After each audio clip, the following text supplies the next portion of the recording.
Is that on now? I think you have almost to kiss the microphone. Yeah. And reach there. Or we can use the use the tool. Yeah. If I stand, can you hear me now? And if I stand here, can you see the slides? And I can as well, so that's good. Right, I'm Nicola Widgington. I know quite a lot of you. I'm a GP in Beaconsfield, and today I'm presenting with Ruth Howes, who's a specialist health visitor in perinatal mental health for infants and women. I'm here actually as the RCGP Bucks champion in perinatal mental health. The RCGP has recognised that GPs have lost a bit of confidence and become a bit de-skilled in perinatal mental health, and is trying to up the ante on trying to get some education into practices. So whilst we've got half an hour, or in fact maybe longer now this afternoon to talk to you, I do have the remit that if you want to invite me into practices, I've got a lot of learning resources, a lot of case discussions, a lot of top tips that we can bring around and do individual sessions in practice, whether that's small tutorial groups or bigger PLT sessions in practices. So the main aims that I thought were important were a reminder of what we mean by perinatal mental health issues, communication barriers, why GPs are reported to be quite poor at picking up these issues. Wanted to give you a few top tips. We're not sure we're going to cover prescribing issues big time or not today, because that will depend on the time. Well, that's a big hot potato with GPs, I know. Red flags, and also the team approach. This is a real quote I've had from 2 different GPs thus far. Postnatal depression, that's a health visitor's job, isn't it? Well, actually, it's everyone's business. We all need to be on the alert for this. Every time we see a lady with a little baby, pregnant, postnatal, whatever, we need to make every contact count. We need to think about her mental health every time. Postnatal depression and anxiety are common, and we need to pick it up. And we very much want parity of esteem between the lady's physical health and her mental health. There's a whole team that's probably quite small around the pregnant and the postnatal lady. There's us, the GPs, the obstetricians, the midwives, etc. Most perinatal mental health illness is dealt with within primary care, probably 90% of it. But all of us now can refer into the perinatal mental health team if we need to. They can take telephone calls, they can take email referrals. Ruth and me have been involved in developing the Bucks pathway right from when it started. It's a complete pathway and we should be using it. Also, they can just give telephone advice about medication. So what is perinatal mental health illness? It occurs from the conception until the child's first birthday, although NHS England, I know, is looking to see whether these services should cover until the child is age 2, but at the moment it's till the child's first birthday. It's common, up to 1 in 5 ladies, and possibly 1 in 10 fathers affected by this. We need to get rid of any stigma. It can affect any women at any age, profession, gender, socio-economic group. There's no particular group of ladies. Obviously, people with a pre-existing mental health illness are going to be more at risk. That's our at-risk groups, but it could strike anybody. The incidence actually of depression and anxiety during pregnancy and the postnatal period is actually the same as in the general female population. The difference is we've got the baby, the partner, the wider aspects of it to think about. However, in perinatal mental health, there's also the more scary ones. OCD is as common as 2 to 2.5% in ladies in the postnatal period. Normal prevalence is about 1%, so OCD is actually quite common. And then there's a more specific perinatal mental health illness, which is post-traumatic stress disorder, postpartum obviously, and postpartum psychosis. And I just want to put this bit up at the bottom straight away. If we're looking to prescribe to ladies with severe mental health illness, this is the responsibility of the perinatal mental health psychiatrists. As GPs, we're not making huge decisions on medication in the severely ill ladies. 6,000 births a year in Bucks, and this is the rates of perinatal psychiatric disorder per 1,000 maternities. So postpartum psychosis, 2 cases per 1,000. Chronic serious mental illness, so the people with severe schizophrenia, etc., that's 2 per 1,000.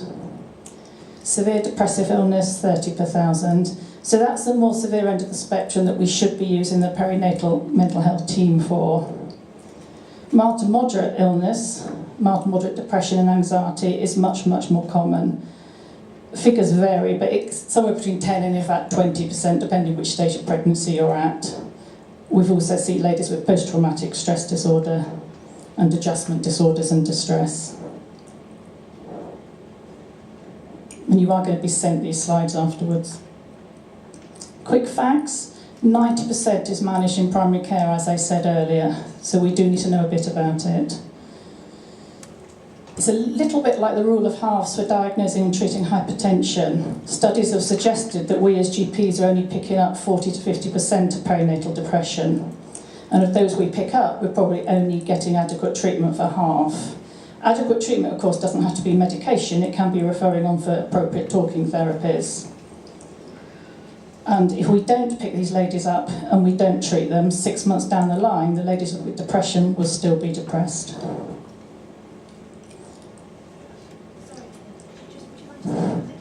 Yes. All right. Depression and anxiety are very common during pregnancy. 12% of pregnant women will experience depression and 13% will experience anxiety at some point during their depression. Many experience both. Postnatally, 15 to 20% of women in their first year after childbirth will have depression and anxiety. These are the ladies that we're seeing. We worry about picking up blood pressure in pregnancy, picking up IUGR, etc. The red line is how common depression is. That is a far more common problem during pregnancy than any number of the physical problems that we worry about. The economic cost is enormous. The London School of Economics has calculated that for each cohort of births in the UK, it's costing us £8.1 billion in problems resulting from perinatal mental health illness. And that's actually because there's such a high cost on society because of the effect on the child's future. The estimation of actually improving our pathways is a little green figure there, which is 375 million. If we improve the care when they're pregnant and then they're just postnatal, we will save a lot of money. So 2/3 of the cost is nothing to do with what the NHS bears, it's the cost of society from children whose mothers have had severe mental illness during pregnancy. This figure also shows the tragic consequences of when we get it wrong. The big red segment and the green one just below it are the percentage of ladies that have a late maternal death. So late maternal death is after 6 weeks, so between 6 weeks postnatal and a year. Almost 1/3 of those deaths now are related to perinatal mental health illness. And actually the incidence of death from other physical traumas is gradually decreasing year on year, but the incidence of death from psychiatric causes isn't. So present figures are that 1 in 6 women who die between 6 weeks postnatal and 1 year postnatal are actually dying from suicide. I think that's very scary figures. The consequences, as we said, are not just for the lady, it's for her partner, it's for the family, it's for wider society. And Ruth will talk in a little while, the impact on the child's development is enormous. It's that first 2 years that the building blocks to get things right for that child. And if the mother's mental health isn't sorted, then the child's development can suffer. That's not to say that every lady who has a baby and she's been depressed, that the baby will have problems later on, but there is definitely an increased incidence, and that problem can go on into teenage years. 2 studies fairly recently, 2 reports have actually suggested GPs are very bad at picking up depression. The first one, Falling Through the Gaps, is one of the reports that the RCGP has discussed and why they've developed this spotlight training programme to try and highlight how important it is for us all. The Hidden Halves one, the one on the right there, is an NCT report whereby the NCT interviewed ladies at their 6-week postnatal check to see whether the GP had done what they expected the GP to do. So factors for poor detection. This is now everyday mental health illness in these ladies. Maternal factors. There's quite a stigma. Some ladies don't want it diagnosed. They put on a brave face. The lady that comes well dressed, well presented, all made up may still have quite a significant underlying disorder. She's scared that either us or her partner will think she's a bad mother. Lots of ladies have a fear still that their baby will be taken away. A lot of ladies don't know what's normal. Quite a lot of these ladies think maybe it is normal to be as anxious as they are. And a lot of ladies don't know anything about treatment, or if they do know about treatment, they only think of tablets, not talking therapies. So these are real quotes from real ladies in those reports. I worried that if I talked about my horrible thoughts, they would take my baby away. The stigma. The health visitor I see is in a group, so you're surrounded by other parents cooing over their children. There was no privacy, and I felt so guilty about being so miserable. So again, if we are seeing group, well, a lot of ladies go to baby clinics now, of course, don't they, children's centres. If they are being managed as part of a group, all the workers there do need to think about providing some one-on-one for those ladies that are clearly in trouble. Another lady, I did not want to accept I was not well and didn't want my partner to feel I was weak. Also, in some cultures, there's no word for postnatal depression. It's not actually recognised as a disorder, so it's very hard for those ladies. Also, ladies' health beliefs. I didn't want to be given horrible pills that would poison me. We've got every reason to give the ladies hope. We can use pills most successfully and safely, but there's other therapies as well. Factors for poor detection, the biggest one of all is us not asking, us not giving time. So, yes, there may be time constraints. We've always said, well, reports have suggested that GPs do want more training, so that's why in your packs there is a flyer whereby we can come around to the practices with more resources if that's helpful. We can no longer hide behind there's a lack of access to specialist services. In the past, maybe we were scared to ask the questions because if we highlighted a problem, we weren't sure what to do. Now it's very clear what we should be doing. As professionals, we mustn't normalise or dismiss symptoms. If a lady starts to bring up concerns about her mental health, she almost certainly does have something that we need to help her with, and we mustn't just normalise it by saying, oh, it's normal to be tired all the time or whatever. So again, more quotes. This is the NCT survey now. A fifth of women questioned in our survey said they were not asked about their emotional or well-being at all at the 6-week check.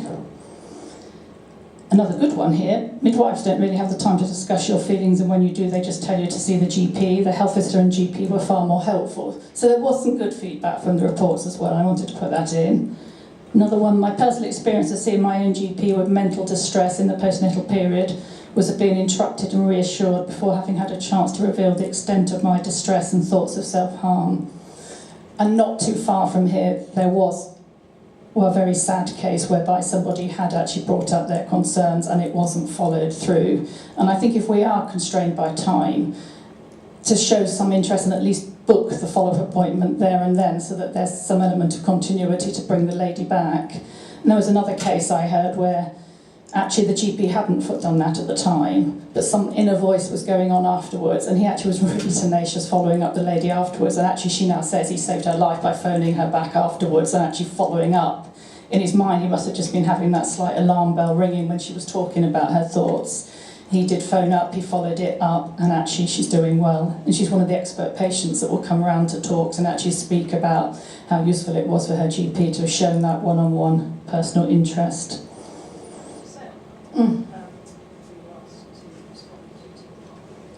Oh yes, on the half and half, hidden half report from the NCT, was it the NCT locally had actually written to Steve Baker, the Wickham GP, the Wickham MP, actually asking what our response to that was. One of our responses obviously is partly going around and educating, and actually another response was that I actually phoned a lot of practices asking about how much time we do as GPs give for the postnatal check. And many practices in this area are actually giving 30-minute appointments for the postnatal check, whereby it's roughly 10 minutes for the mum, 20 minutes for the baby, whatever. And I actually bigged us up a little bit as GPs when we made a reply to that, because I actually felt in this area we've made big leaps forward and we're actually caring for some of these ladies quite well. And the big thing from the Hidden Halves report was actually that they didn't ask about health visitor input, and obviously what the health visitors do is equally important. the whole blame on the Hidden Halves report was put on the GP's 6-week check. One of the suggestions, one of the conclusions from the NCT was actually that if we were paid more for doing it, we might do it better. But I'm not sure if that's actually the reason that it gets done badly in the first place. Is there anyone from the LMC here? No, because actually GP maternity care, according to our terms of service, stops at 14 days maternity. Our terms of service include a 6-week check to do the children's developmental check. The ladies' bit has actually been missed out, and yet I would challenge you that every time we see a mummy with her baby, we are duty-bound to think about her mental health as well. There's also system factors. This one, my first pregnancy, I saw in excess of 10 different midwives. If a lady has diabetes, or she's a teenage pregnancy mum, or she's under FNP, or she's got some other issues, there is a real breakup of continuity of care. You've got a lot of people doing a little bit of care. And fortunately or unfortunately, it's often only the GPs that have got a whole umbrella overview of everything that's gone on with that mother. And perhaps, although we're not so involved in antenatal care now, we should still remember we have a responsibility to give information to the other professionals that are looking after the pregnant ladies. Another quote from a GP: "I feel my role has been marginalised since joint working with health visitors has effectively stopped."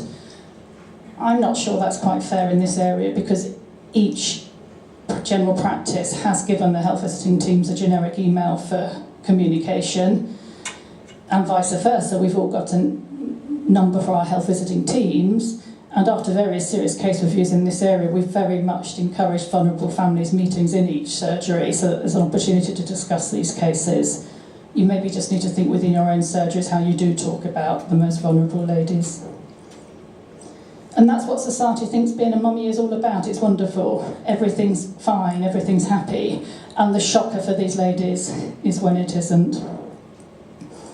So key messages for us as GPs who are not seeing these ladies very often is think about the open questions. How are you finding being a mum? Or tell me all about it.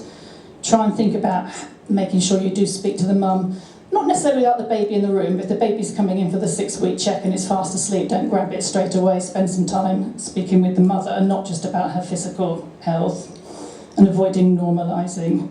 And always this thing, look behind the smile. When you look at NICE guidelines about how we should be speaking to these ladies, they still talk about the Wooley questionnaires and the GAD screening questions, but that should be in the context of a wider discussion with the mother. So it's a good way to use these questions to open up the conversation, but turning and just putting a tick on the form and not looking at how she responds doesn't count. So I think we all know those questions, and they'll be on your slides. So the 6-week check is our one time to do it properly. And I think I've said everything else that's on there. The other thing we as GPs will do at the 6-week check, we're often seeing the lady separate from her partner, whereas very often most of the midwife contacts or health visitor contacts have been with the partner. So it is just a question that we can ask about how things are at home, and it's also an opportunity to just think whether there are issues with DV at home. The next slide's Alan Gregoire, who runs used to run the mother and baby unit in Winchester. He's just retired. Actually, he's the one that gave me this slide, that what is normal. That actually in normal mums, probably 100% have had some worries, some anxieties, they may hurt their baby. 50% have had some worries, they may hurt their baby on purpose, that they may lose it, they may hit the baby, they may damage the baby. They're normal thoughts. Frequent and repeated thoughts, the OCD diagnosis, which isn't so normal, is 2–2.5%, as I said earlier. But none of this is an indicator of risk. That those thoughts of harming the baby are not the same as delusional thoughts that you're going to harm a baby. You wanted to say about your best book. Light reading, Dropping the Baby and Other Scary Thoughts. It's written by 2 women in America who run a postnatal depression centre there. And actually, as a health visitor, I found it a really helpful book to read. And at the back of each chapter, it's got a section for professionals and a section for mothers. So it is a book you can recommend. But I would say, your rule of thumb is if a mother is having these thoughts and is horrified that she's having these thoughts, actually that's a safety factor in itself. I'll leave it with you. Thank you. In your packs, I have put one top tips leaflet from the RCGP, which is about red flags. Some of these red flags are going to occur before the 6-week check. I mean, postnatal psychosis is it's almost certain to present it before they're 6 weeks old. So it's just these other things to look out for. If there's been a really significant change in the lady's mental state or new symptoms coming out quickly, new thoughts are very violent, self-harm, and persistent expressions of incompetency and estrangement from the baby. Bipolar disorder as a previous diagnosis must always be seen as a red flag. And all of us that are involved with the care of that lady need to know what the plan is for her during pregnancy and afterwards. 1 to 2% of the female population will have had a previous diagnosis of bipolar disease, and they've got somewhere between a 1 in 4 and a 1 in 5 chance of having postpartum psychosis when they're pregnant. If they've had previous postpartum psychosis, that risk goes up to 1 in 2. But, of course, the flip side is also that quite a lot of ladies that develop postpartum psychosis have never had a previous diagnosis of any mental health disorder. I put the swear word valproate at the bottom. All of us should have done our searches in practice that we are not prescribing valproate to ladies of childbearing age unless they're under a true pregnancy prevention programme organised by their specialist, be it a specialist neurologist or a specialist psychiatrist. This slide again from Alan Gregoire. It's ladies stopping, in this case it was lithium. The thought is it doesn't matter which mood stabiliser it is. If they stop their drug, their mental state is going to go off. But it goes off much, much quicker if they're pregnant and postnatal. And if the lady has stopped her lithium, there's only a 20% chance she's going to be well off treatment by the time the baby is a few weeks old. And whereas before doing these sessions, I'd thought nobody is ever left on lithium when they're pregnant, and indeed most people are put on an antipsychotic. Some ladies are left on lithium and it's managed very carefully. Mother and baby units, one of the things NHS England is putting money towards is, as well as improving these perinatal mental health pathways, is mother and baby units and increasing the number of places so that these mums are not put on general psychiatric wards. It's not our responsibility as GPs to be deciding who goes to the mother and baby unit. That's decided by the perinatal psychiatrist. But all those ladies need urgent referral. Our pathway states that if we refer urgently, well, as an emergency, they're seen within 4 hours.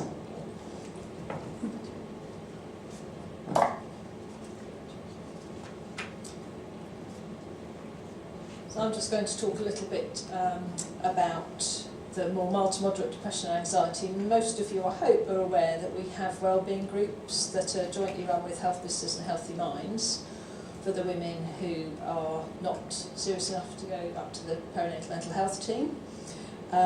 These groups have been running for about 3.5 years now, and they do have a creche. There's obviously a little hiccup at the moment because most of them are running children's centres, and as you may well have heard, the council are shutting half of them. So that is going to impact quite heavily on those. We've had very positive feedback from most of the groups.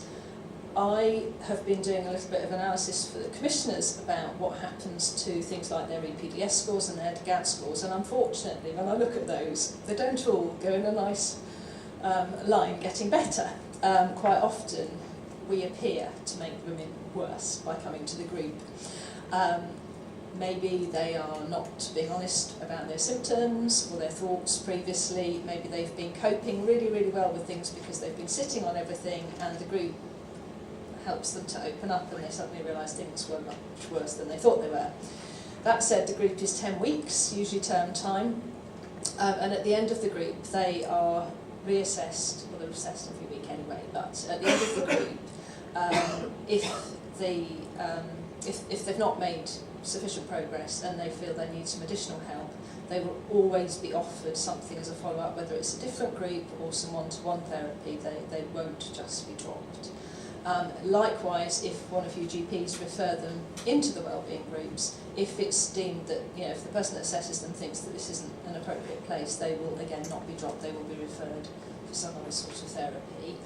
I think that's probably what I could say about that. But yes, just giving them some hope that actually they have opened up to somebody and now something can happen. And I think that quite often if I get a call from the GP, when I go to see the woman, that I say, well, what's helped? And they've said, actually, just going to the GP and telling somebody is that huge step forward.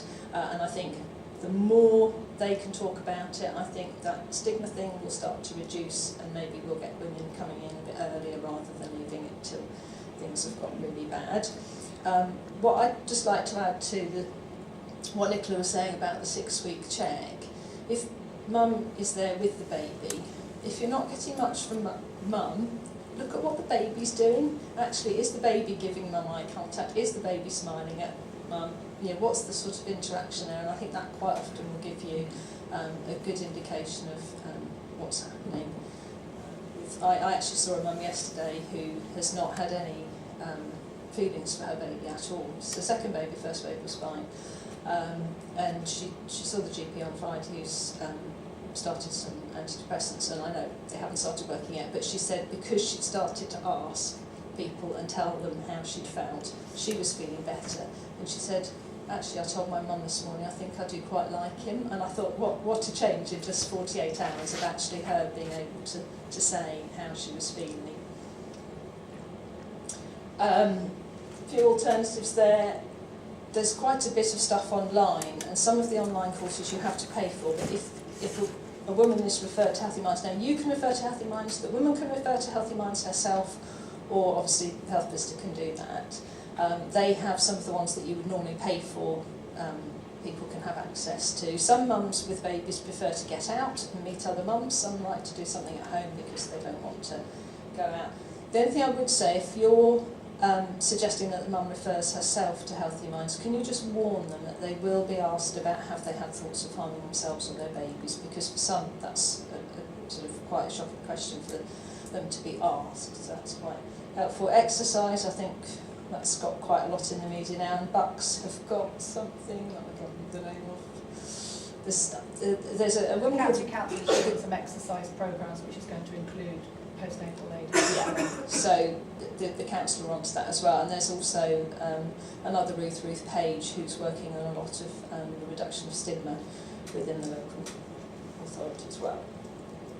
That's the wellbeing group leaflet. I have left some by the door, so feel free if you want to take them. There's 2 or 3 posters there as well. If you want to take those back to your surgeries, then please do that. Looking at those nice guidance questions, the WHO questions, they're very, very closed questions. I don't know how GPs feel about it. Health visitors are not very keen on those questions because we feel they're not open enough. So I appreciate, it is recommended that you ask those, but I would say I don't pick up a lot from asking those questions. I pick up from what mum's saying about other things or what the baby's doing with mum. So that's it. To come back. How long have we got? Another 20 minutes. Whoa. Really slowly. Oh right, so I haven't got through. Going down. Just one other thing to add to Ruth. The route into the wellbeing groups is via Healthy Minds. It doesn't matter whether it's us phoning or the lady phoning, but the other thing to tell them to say is to stress that they are pregnant or postnatal, because Healthy Minds will prioritise those cases. So if you're not doing the call for them, just make sure that you do tell them they should be expecting to be prioritised, and they are. Oh, and their partners. And their partners also. So, Did we want to just talk very briefly about medication? I mean, when I did a questionnaire before we ever started setting up the local pathway, medication was obviously a big issue with GPs. It's easy to say choose the drug with the lowest risk profile for the woman and her baby. The flip side is you want to choose a high enough dose that's actually working. There's no point in doing subtherapeutic dosages. As regards SSRIs, NICE definitely says avoid paroxetine. We do not give them paroxetine. All the others are probably now regarded as fairly equal.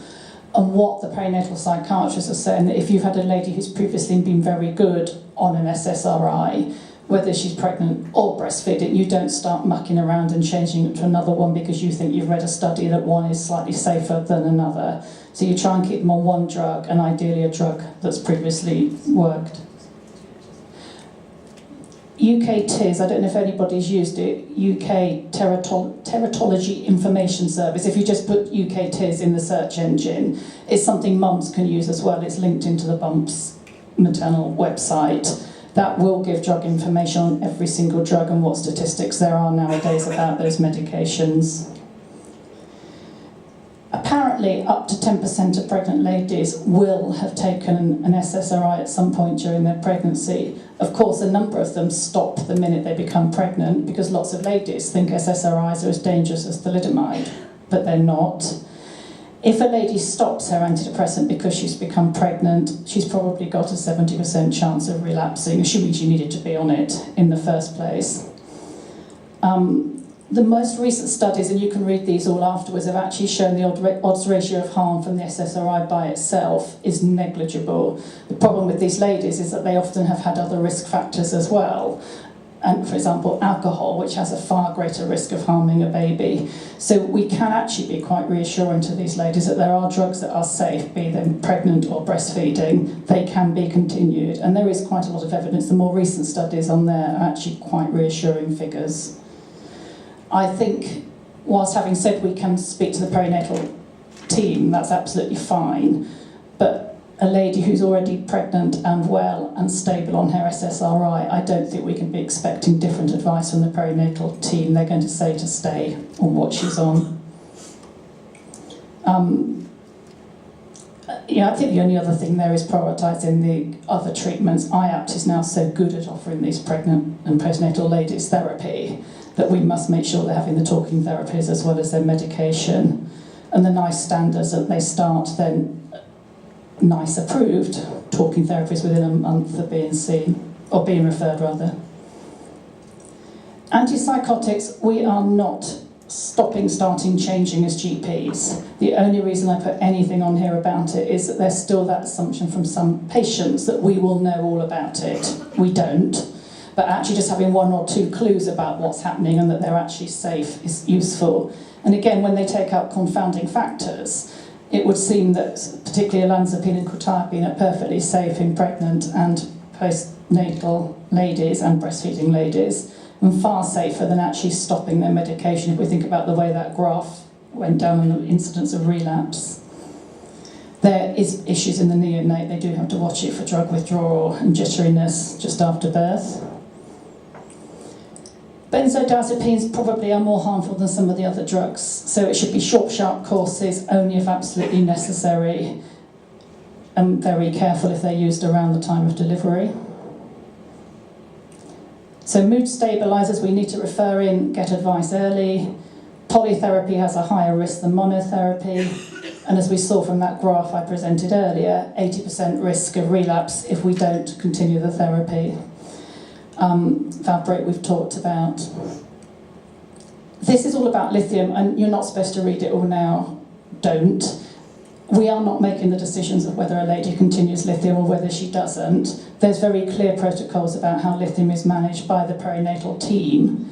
It's more that if you've got a lady who's pregnant and she's on lithium, don't be shocked, because I think the thing we all learned about Epstein's anomaly, which is a cardiac defect, probably that was overplayed in the past, and there's a small group of ladies where it's decided lithium is the best drug for them, and they are left on it throughout pregnancy.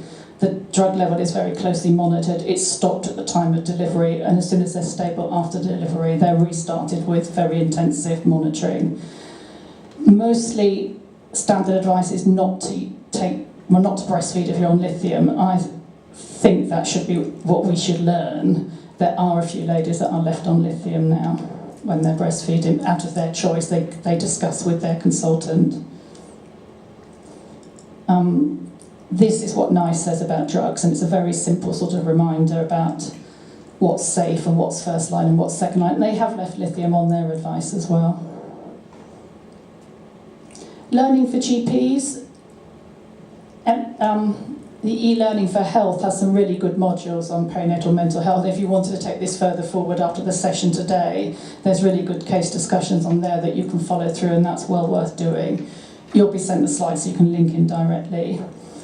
As a result of this Spotlight programme, the RCGP has got a whole toolkit now purely on perinatal mental health, and it's moderately unlikely that you're going to come up with a question as a GP on perinatal mental health which is not addressed on that toolkit. There's some really good leaflets on there about psychosis in pregnancy that you can actually share with ladies. UK TIS I mentioned earlier for drug advice, and then the 10 tips, which is on the RCGP site, which is 10 tips for GPs, is well worth looking at. I've got some copies if you want to see that during tea break. And also, I'm happy to come out and do sort of case discussions in surgeries, and my details are on there. That's the referral details. We've had the pathway linked on to DXS for quite a long time. There has been changes in the staff and the pathway's developed. The latest reincarnation of the pathway is now going to, we hope, be approved a week today, isn't it? And we will revamp the one that's on DXS, but there's nothing that's particularly wrong on it. It's just we've updated the target times to treatment, etc. There is the out of hours number on there also, and it's a slightly different email number now. But all of this will come out to you, and it will all be on DXS. Is there any Aylesbury GPs here? It's because you don't have DXS, do you? So what I've got to ask for is for this to be embedded in your EMIS system, isn't it? Because as a GP, you're not going to use it very often, but you need it there when you need it, sort of thing. So we will make sure that's done properly, and I will put it in the newsletters as well when the final version comes. So yeah, that's the thing I would really recommend. If you want an overall summary of quick top tips for GPs, the RCGP 10 questions GPs should ask themselves. Judy Shakespeare wrote that, used to be an Oxford GP. That's what the Perinatal Mental Health Toolkit looks like on the RCGP, and there's so many drop-down boxes with good information. E-learning for health, as I say, is very quick and easy. Questions? We have time for 2 burning questions, so please. Hi. Are there any recommendations when I need to receive a woman who has bipolar depression and is on lithium or not? In terms of, do we need a referral straight away, or it depends on the cases? Or If she's pregnant, yes, I would suggest. Yes, sorry. The question was if a lady presents on lithium and she's pregnant, what would we do? I would contact the perinatal mental health team as a matter of urgent, not on the day, but urgently for advice. She should, strictly speaking, have a care plan. Within that care plan, it should, strictly speaking, say what the plan was if she got pregnant, and she should have had that discussion with her psychiatrist. But some of the stable ladies that are discharged back to the community have long since lost contact with the secondary team.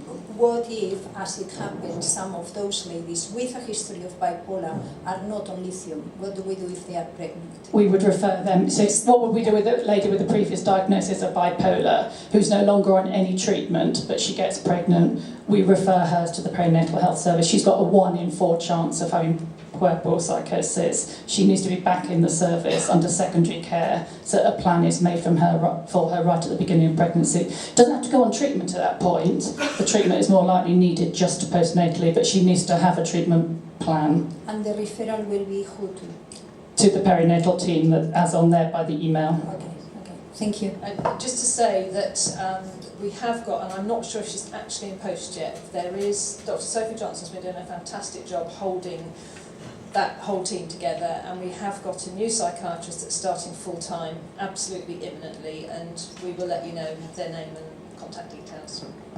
But the referral is the same no matter which consultant is there in secondary care. And you'll get the care plan. There's actually no excuse for them not having a care plan. That's one of the KPIs that's part of our pathway, and we won't get the money into the pathway if we haven't got the ladies with their care plans. Okay. Last question. I just wanted to ask about breastfeeding and the SSRIs.